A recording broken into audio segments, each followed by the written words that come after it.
Next on TSW tonight, some of our airmen are no longer missing.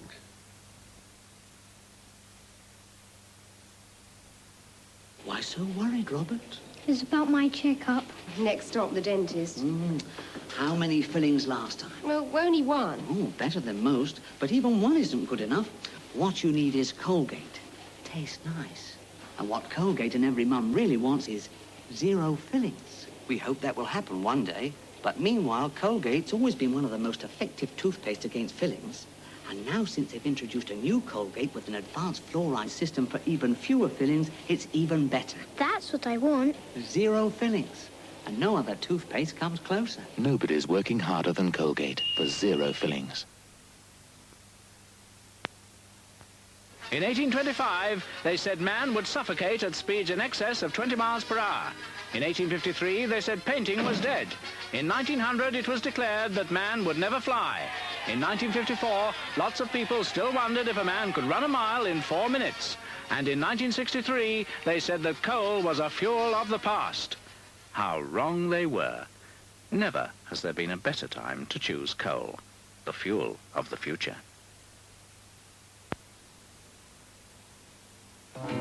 I've got you under my skin. The new Fiat Superstrada. Inside, it's been restyled with a new dashboard and electronic check panel. Yet outside, the shape is the same, because the Strada's unique design gives more passenger space.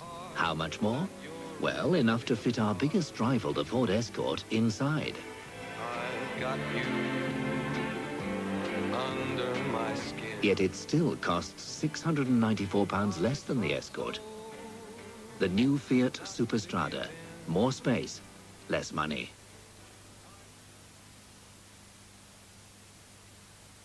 There are 2,000 miles for you to explore on a whole season's boating holiday. The Thames, Broads and canals of Britain are much as they were 200 years ago.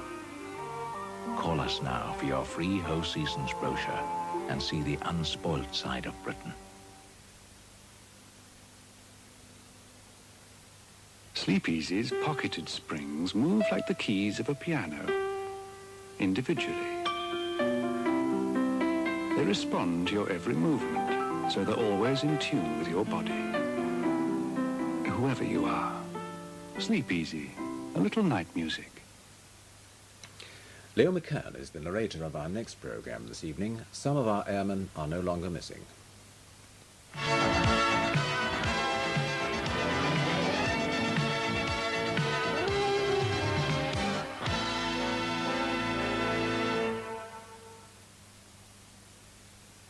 In the early hours of this morning, RAF Bomber Command launched a major raid on Berlin. Of the 596 aircraft which took part in the raid, 46 are missing. The Nazis entered this war under the rather childish delusion that they were going to bomb everybody else and nobody was going to bomb them.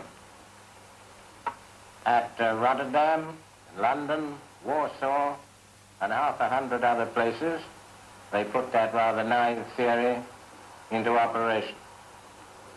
They sowed the wind, and now they are going to reap the whirlwind.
They fell like crippled birds from Holland's limited skies. Nearly 7,000 aircraft, Allied and German, more than lost anywhere else in the European war. Geography dictated their path over Holland. The Germans waited with guns and fighter pilots. They met, they fought desperately. Losses were tragic, but the Allies kept coming by day and night. Those who crashed on land were the known statistics of war. Of those 7,000, it is estimated that hundreds more disappeared below the icy waters of Holland's inland sea, the IJsselmeer. The fate of their airmen held secret for years, a laconic missing, their only requiem. RAF night bombers were ordered to fly direct to Germany over Holland. 3,000 fell as the Nazis met them with their best fighter squadrons and long-range guns. To hit Germany by day, the Americans chose the same route. Few thought they could succeed. Among them, Air Chief Marshal Bomber Harris. I was very doubtful, after our experiences, that the bomber would get through in daylight. They had heavier machine guns than we had. We, for some reason or other, always had nothing but 303. Well, it's rather like a pea shooter against an elephant. A 303 against an armored fighter. The concept of hitting them round the clock with daylight and night raids was sound. The problem was that in the early days, we did not have enough bombers and we did not have enough fighters to make deep penetrations into Germany without prohibitive losses. The only thing that I could recommend would be to have learned our job a little more slowly and waited a little longer before making the very deep and very damaging penetrations.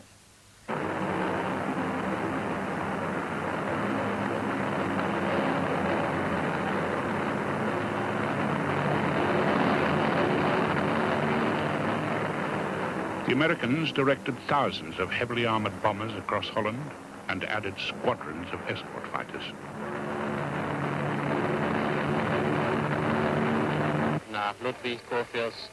The Nazi operations centers had one order: bring them down before they reach Germany. Permanently on the alert, the gunners prepared for yet another battle. Pilots of Germany's fastest fighters, the Fokker-Wulf 190, roared into the sky, while tons of exploding shells sought the Americans high above the IJsselmeer.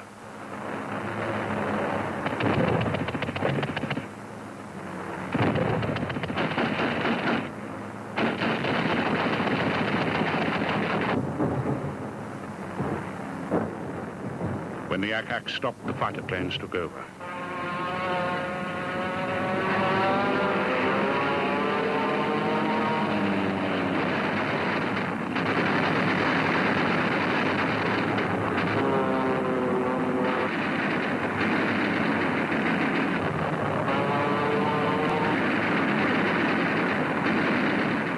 As desperate dogfights succeeded or failed, the bombers fired non-stop at the enemy.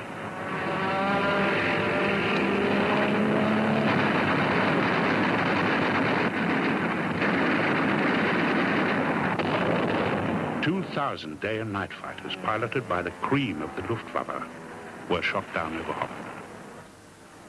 For the Nazi Air Force, it was the beginning of the end. A decimation, a disaster.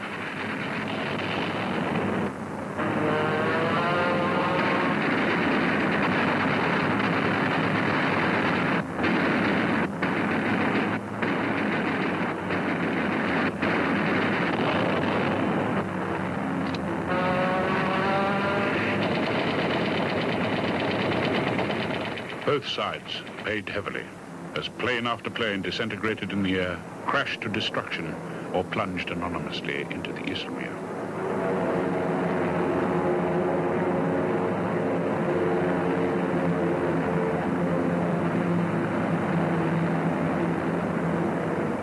For many who parachuted to safety, the Germans were waiting.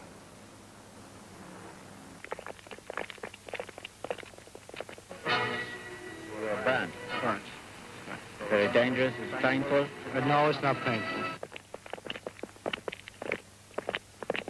Your name is Philip J. Gibbons. Yes, sir. Gibbons, you and it. Are you wounded?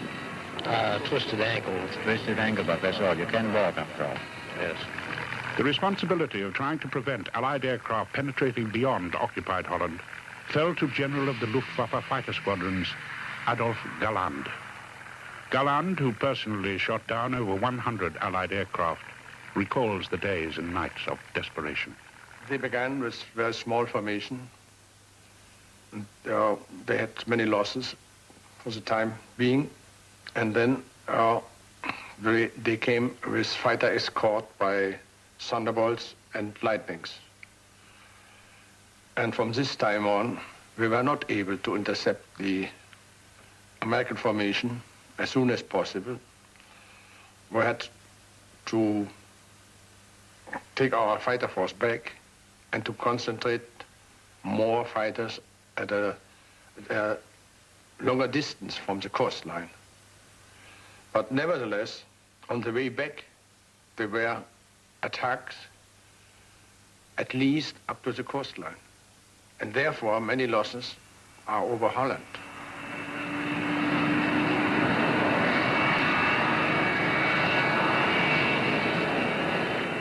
Holland's main airport.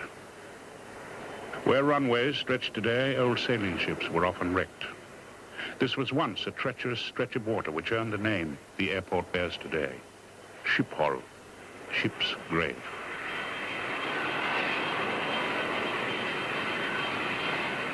Though totally destroyed during World War II, it has become one of Europe's busiest airports. Each day, about 500 aircraft arrive and depart through friendly skies. During the days and nights of war, many more Allied and German warplanes battled desperately overhead. The steady beat from massed bombers, the whine of attacking and defending fighter planes, the rain of molten metal, the fiery explosions in the sky.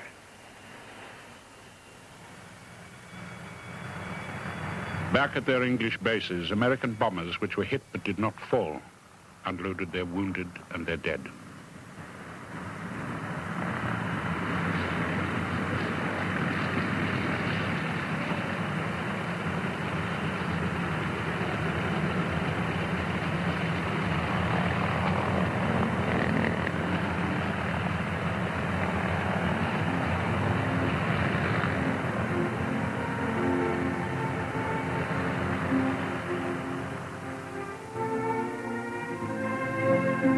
On the wall of missing at Margraten, near the Dutch-German border, are etched the names of 1,200 American airmen who disappeared without trace over Holland, a sacred tribute to the men who brought liberation.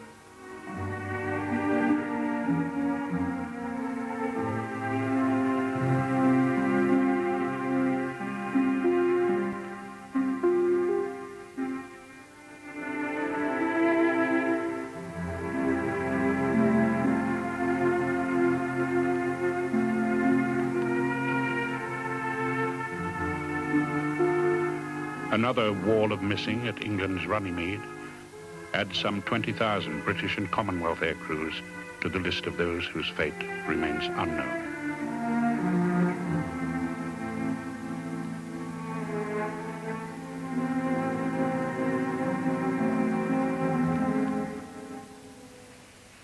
In 1960, Holland returned to another war that began centuries ago, reclaiming land for farms, villages and cities, by building dikes and pumping out the water.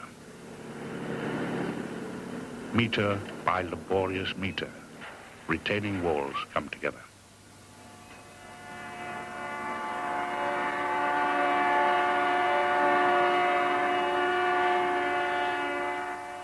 Water levels gradually dropped, revealing the sea bottom with its archaeological treasures until Holland had won another battle in its continuous fight against too much water and too little land.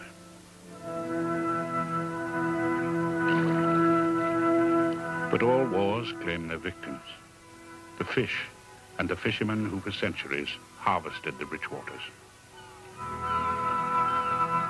As the sea and its inhabitants vanished, nature moved in.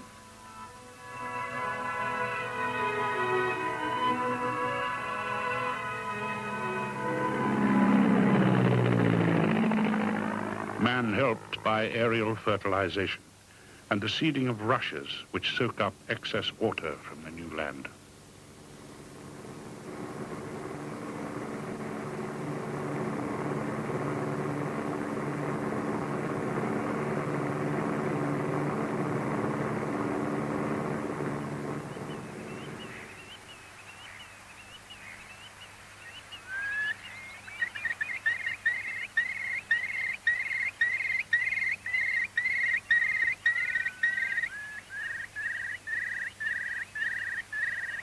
Before the new soil can be made ready for cultivation, bombs and shells from air battles fought and long forgotten, and still potentially lethal, had to be removed.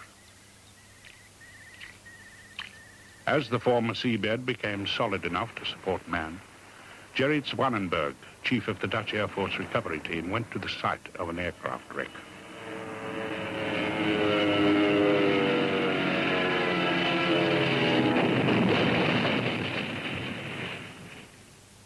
This was the final resting place of an American B-17, which for more than 30 years had lain beneath the waters of the Isselmeer.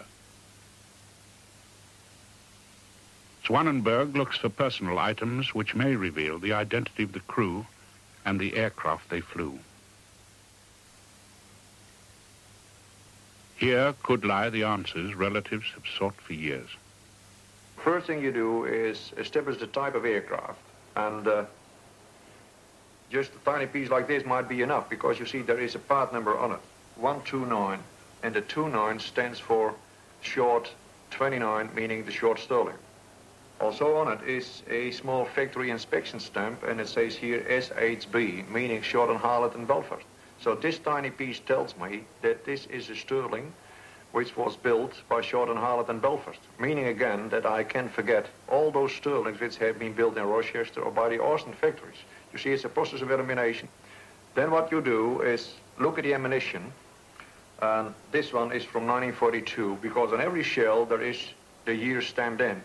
This is a great help because we know from experience that, for instance, ammunition from 1942 has been used from July 1942 up to June 1943. So this gives you the time you have to look for where the aircraft came down. This was a lucky thing again. In actual fact, this was the first aircraft I ever recovered in 1962. And I had found it was a Lancaster from the Royal Air Force. And from my files, I knew she had to come down on the 20th of December 1942. And that aircraft was an aircraft from 97 Squadron. And then I was looking, you see, this is part of one of those incendiary bomb containers, and some squadrons had the habit of painting on the equipment of the squadron code letters. And this is OF, and these were the code letters of 97 Squadron. So that was a positive identification. This is again a lucky shot. You see, this was from a Heinkel 115, which was a German float plane, and they were used from Amsterdam seaplane base during the war. And I knew it was a Heinkel 115 float plane from the bits and pieces. You see, I found the floats and several other things indicating to me that it was a Heinkel 115. And then I was lucky finding this number plate, because on this number plate it says here 2218. And that is what the British and Americans would call a serial number. The Germans would call it a Werke number. And only one aircraft has this specific number. See, so when I found this little number plate, I knew exactly which particular aircraft it was. Life on undrained areas of the Isselmeer continues as it has for centuries. Commercial fishing is still the main activity. In these areas, fishermen often release a snag net to find in its folds a piece of twisted metal. Another missing aircraft is below.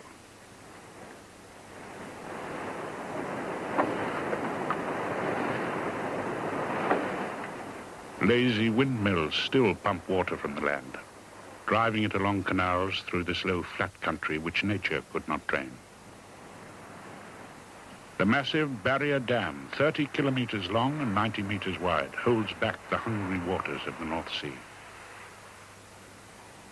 It is one of Europe's great engineering feats, a tribute to the hard-working dedication of the Dutch to making their small country larger. On the 22nd of December 1943, an American B-24 bomber left its base at Shipton, England. It flew to Münster and dropped its bombs. It was hit by ground fire on the way back and plunged into the Issel. The B-24's wreckage was discovered in 1968, but its recovery could not be planned until 1975. Jerry Swannenberg's first task was to wade out to the wreck to seek its identity. I went there and I found that he was built by Ford.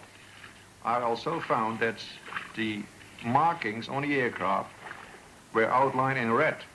And that red outline only appeared on American aircraft in the second half of 1943.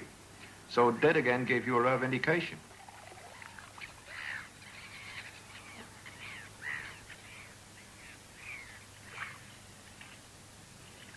Later on, I went back and I found the main dinghy, and on the main dinghy, I found the serial number of the aircraft. And that checked out with all the information I already had. She was a Ford-built aircraft, and she came down in December 1943.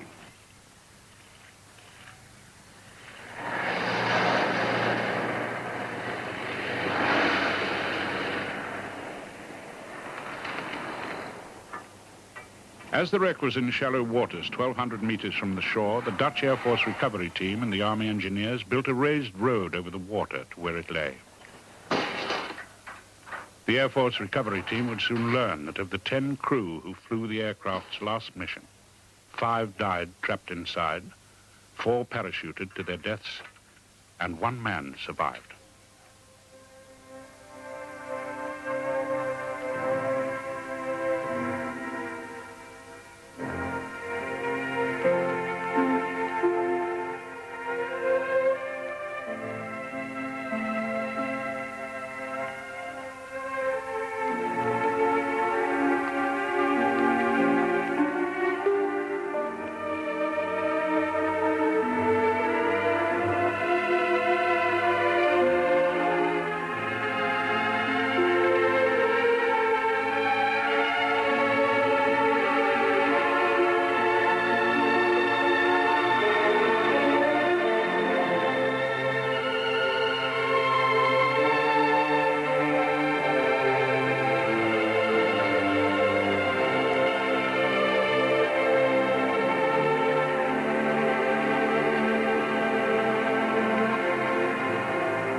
The dedicated recovery work on this one plane took 4 months of constant labor. Holding back the water with a cofferdam, piece by piece they brought the bomber's tragic history to light. Working in cold and difficult conditions, they pulled from the wreckage objects that would lead to definite identification. The first, a parachute. Kijk eens, compleet. Met loodparachute.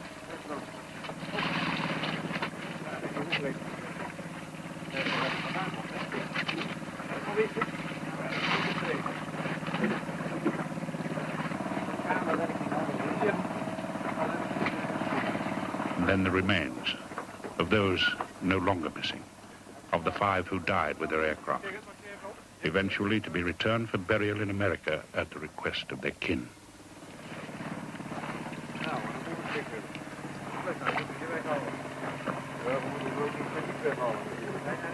Even uitkijken voor hem. Ja, daar hebben we ook beginnen. Die kant verloren. Ja, joh, dat lag allemaal in de boot. Ja, de boot, ja, die ligt nou daar. Miraculously, 1 man of the 10 aboard survived the crash. He was the co-pilot, Charles Taylor. Charles, the lucky one, returns to the scene for the first time since the crash and recalls what happened after his plane was hit by ack-ack. We were losing the oil pressure in number 4 engine, so we had to feather that. And we had lost the prop governor on number 3 engine, so we couldn't get much power out of that. And this one, let's see, something else happened. We lost the supercharger on this one, so we couldn't get any pressure up in the manifold to keep this one working. So we're really flying on about 1 engine. And I guess we got down to about 110 when we finally hit the water. We didn't lower the landing gear. We didn't lower the, I don't remember lowering the flaps. We may have. But we got it down as slow as we could before it hit the water. Then it immediately stopped, filled with water. And then as soon as I got out of the plane, I swam away because I expected it to sink. I expected to be pulled down. And the plane just stayed there and stayed there. So then I went back up on the wing. Then I got up on the top, and I thought I would get out the life raft. Meanwhile, the brain is not working too well. No. It was kind of cold. So I did get the life raft out, but I didn't have any strength to get in it, so all I did was put my arm over it. And then I passed out, and then the Germans picked me up. For Charles Taylor, the only survivor, an emotional reunion with a machine that brought him face to face with death that December day in 1943. Oh. It is a bit battered, isn't it?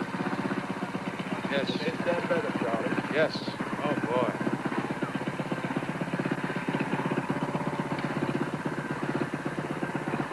I didn't think it would be in the soil this much. But it's pretty badly beaten up. Oh, boy. Never expected that. You're a very lucky man. Yes. Yes, indeed. 1 out of 10, really. 1 out of 10. Unbelievable. See, this is here the top turret. Top turret. Yes. There was a hatch. The hatch. Got up. Yes.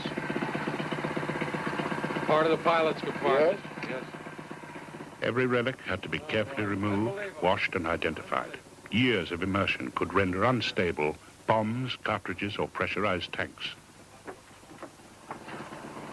So we hit pretty fast, so I could see why it would buckle like that. Because the water is not so soft. It's like a great wall at 110 miles an hour. That's right, it really was. Yes.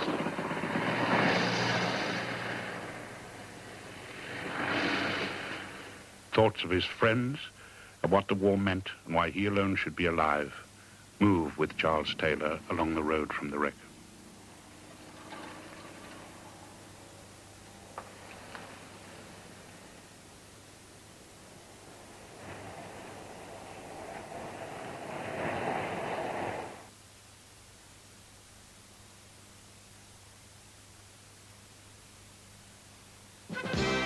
"50 years of Mars goodness, and now we bring you the biggest Mars bar ever.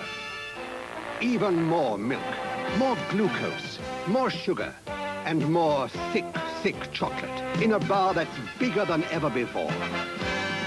Tremendous value, really satisfying. The biggest Mars bar ever."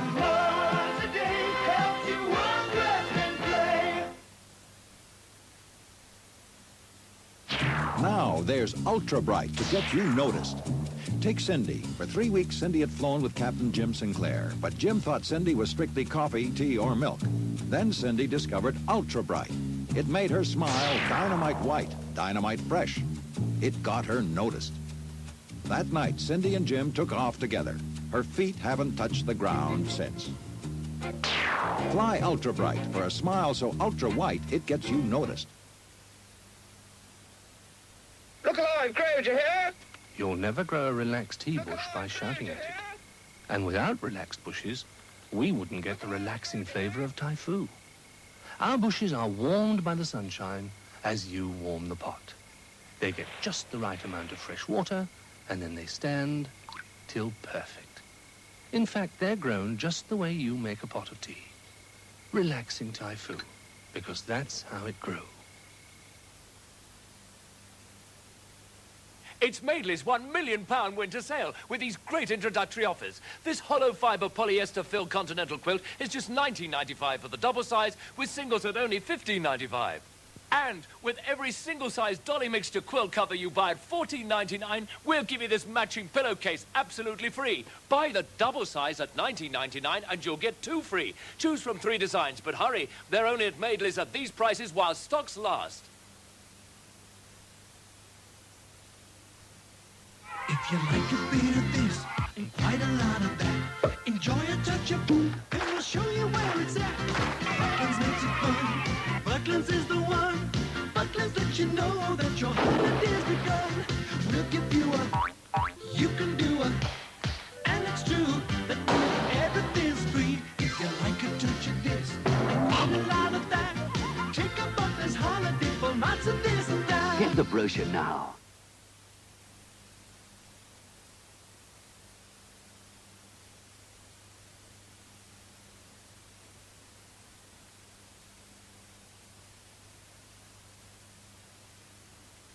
The morning is freezing cold, just as it was in February 1941.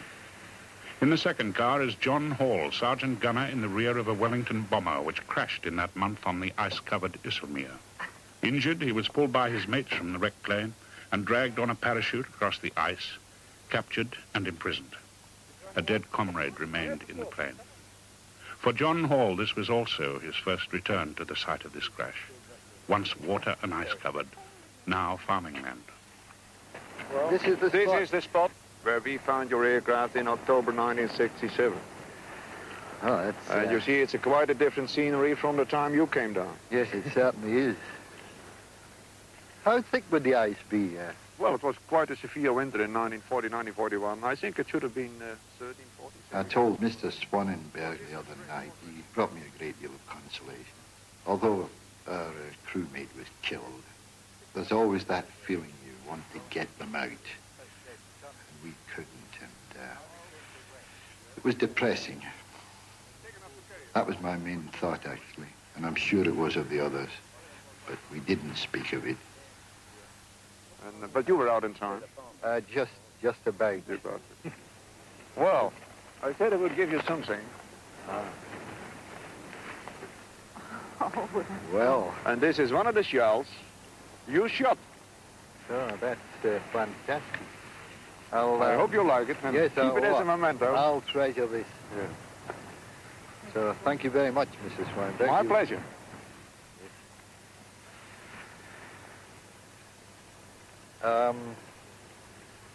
One of the shells. I'm not crying, it's just this... No, it's the wind, I understand that. Well, I'll... All right. Say so. Well, I should say a rabbit up again because yes, it's raining a little bit. Yes, I'll treasure that.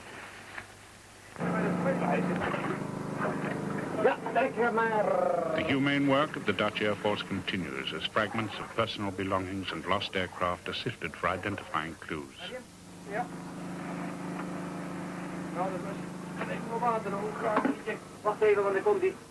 Much of the equipment, such as this pilot seat, is intact and in remarkably good condition after years underwater. Well, it doesn't surprise us anymore, and sometimes I would like that today's equipment would be as good as that. You see, this here is, well, a pre-war parachute hook. I just cleaned the mud off, and it's as shiny as ever. But just a very normal thing like a cable clamp. We got this from that B-24, and you see it still works. I mean, it has been under the water for some 30 years and still going. In that Sterling, we found the oil and the prop gear because the feathering of the prop was done with oil pressure. And, well, as you see, it's still perfect. I had it analyzed in Britain, and they told me that it still stood up to the specification in 1943, and that after, well, she went in 1943 and recovered her in 1972, so it's remarkable, isn't it? Personal effects recognized by the family as have belonged to their fiancé, son, what's your name? For instance, here I have a watch. Well, no, you might say, why didn't you get that one back? But this was duty issue. This was not a personal one. But from the same person, we found his pilot's ring. And that one definitely went back because that was a personal thing. Here, sunglasses, which the normal type issued during the war. And I found those sunglasses together with those gloves. And, well, for me, that's an indication it's not just an aircraft, but man inside. One of the things I have to do is when we find an aircraft and we know that people are missing, I have to look at those specific aircraft parts which are found in the neighborhood of a person. When we find this, it's a harness lock. This is carried on the man. They put on a harness when they get into the aircraft, and they only put it off when they come back to base. So when you find this particular thing, it's a 100% indication that you have to find a man as well. And when we find a man, one of my tasks is to see which bits and pieces of the aircraft are found with the man. For instance, this here is a rudder pedal of a Sterling, indicating that you're in the cockpit area. Personal belongings of those who died so long ago are reverently removed. A comb which might carry scratched initials.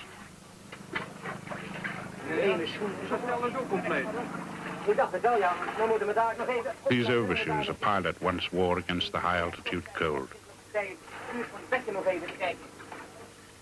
And perhaps inside this helmet being carefully washed could be the name of the wearer or his squadron. The Dutch investigators eventually learned that the pilot of the B-24 had been flying Officer Kent Miller of Huntington, West Virginia.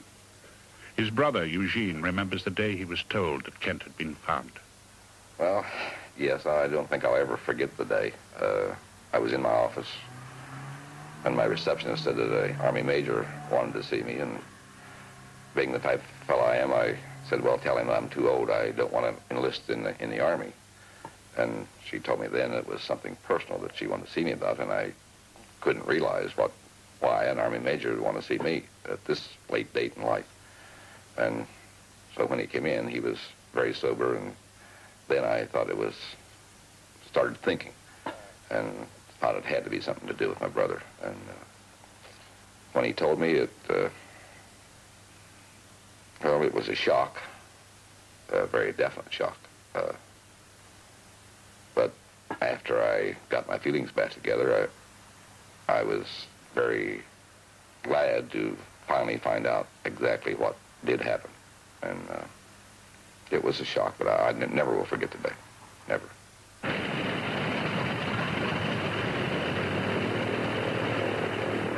While U.S. bombers mass raided Germany by day, RAF Bomber Command pounded it by night.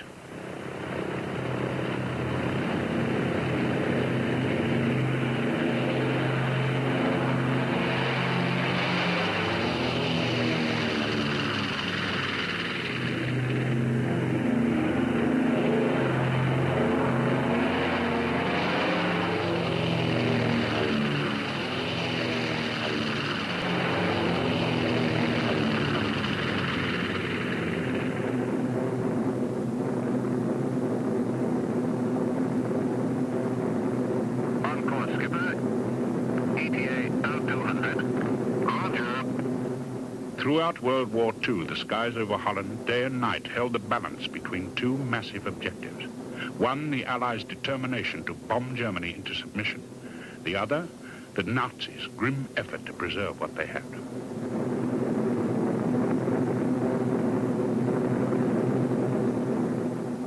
More than 3,000 British aircraft, mainly bombers, were shot down on the so-called safe route across Holland.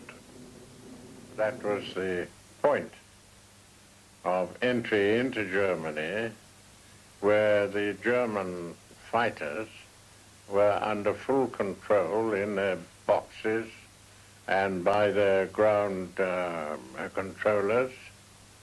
And that's where they had the sort of first exact knowledge of which way they were coming in and how many were coming.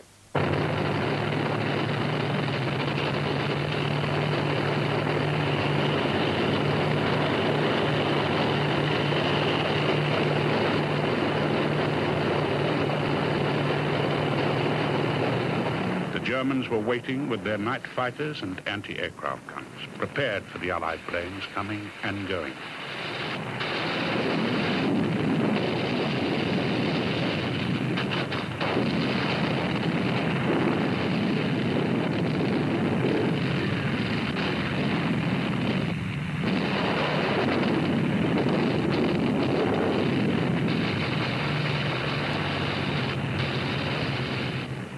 Crews of Bomber Command flew in darkness to names on maps illuminated by the pathfinders to drop their bombs. They flew through walls of flak, waiting to be attacked by an enemy they could not see. Nowhere else over Europe were such desperate air battles fought.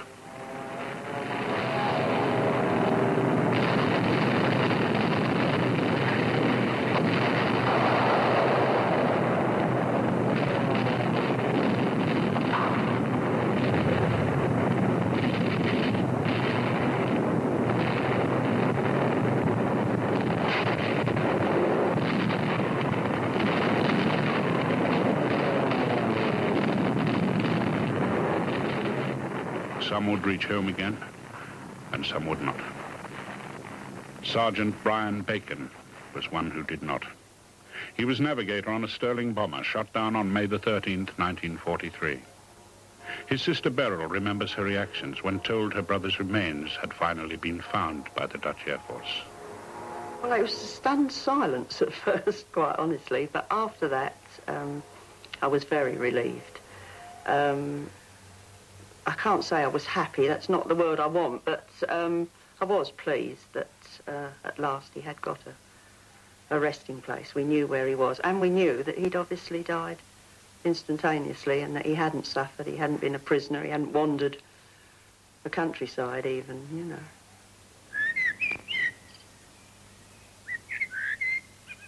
In a ceremony unique in the world, the Dutch of Dronten pay yearly tribute to air crews who died for their country's eventual liberation.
The Dutch Air Force will find more wrecked aircraft in the archaeological mud once covered by water.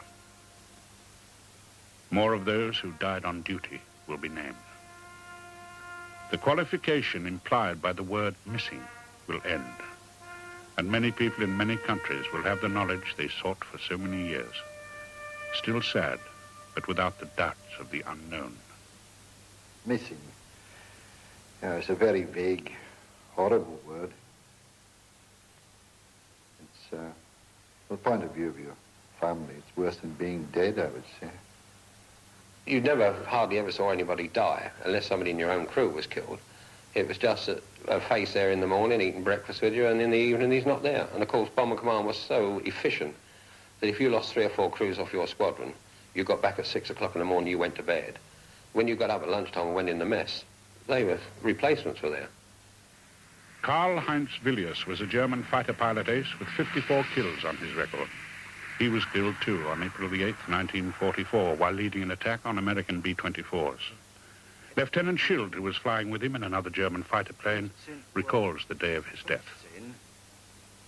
When having reached the Zuider Sea, we saw the first bomber formations and started our attack. There were approximate 36 US aircraft with a considerable fighter escort.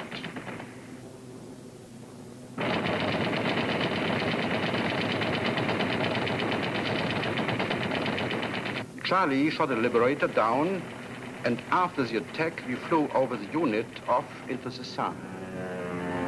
Thunderbolt attacked Charlie and was shooting with all guns. I saw several parts of his aircraft flying all over and a long and big gas drive behind him. The craft crashed in the banks of the Zuider Sea. It was 23 years before his wife Lisette finally learned the truth. Erst habe ich nicht sagen können. At first, I didn't believe it. I had a good idea of what had happened to him because the German Air Force told me on 8th of April 1944 he hadn't returned. I didn't really believe them because he always told me he would manage to survive. Over the years, I had so often written to try and find him and where he fell.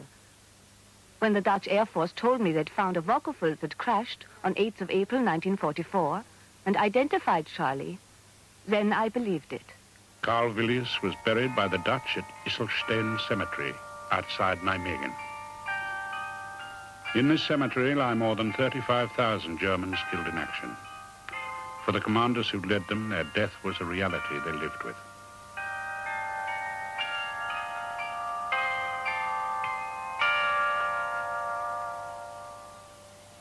It was, of course, the biggest problem and the biggest load, psychological load. I personally lost two brothers. One in the British Channel, a very young one, and the other in the area of Liège.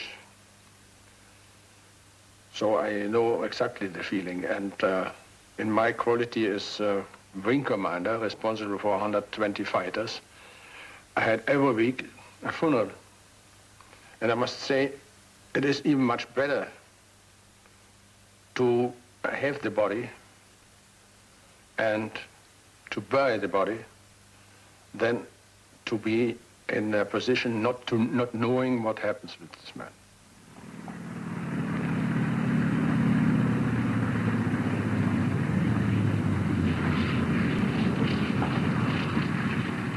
On British airfields, they counted the bombers as they returned.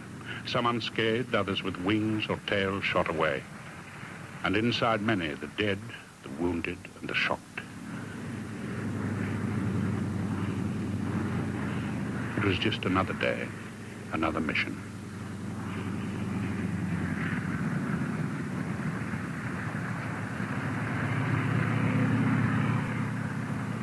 Any commander is distressed by losses, but of course in any war, losses are bound to happen, and the heavier they are, the more the commanders concerned are distressed by them.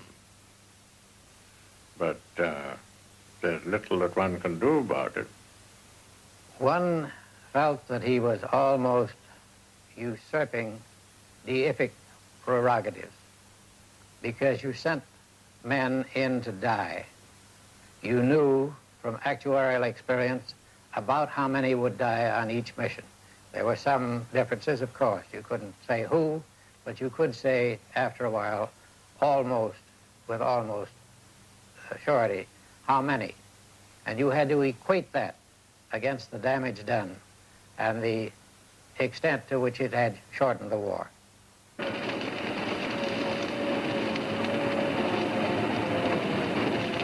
The search goes on. Dutch Air Force survey teams move through the newly drained land, seeking the twisted wreckage of lost aircraft and the men who flew them. Forgotten victims of a war that lasted too long and claimed too many lives.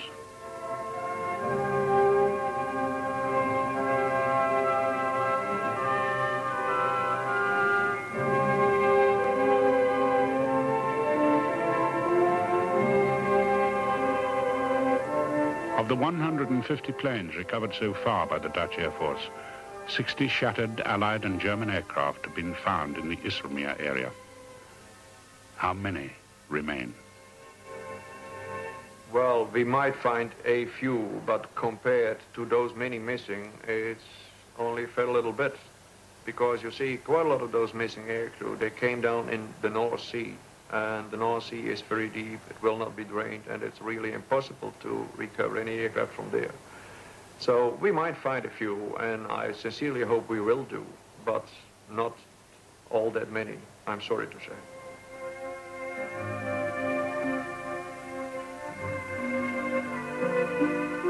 Charles Taylor and his wife pay a final tribute to friends lost in war.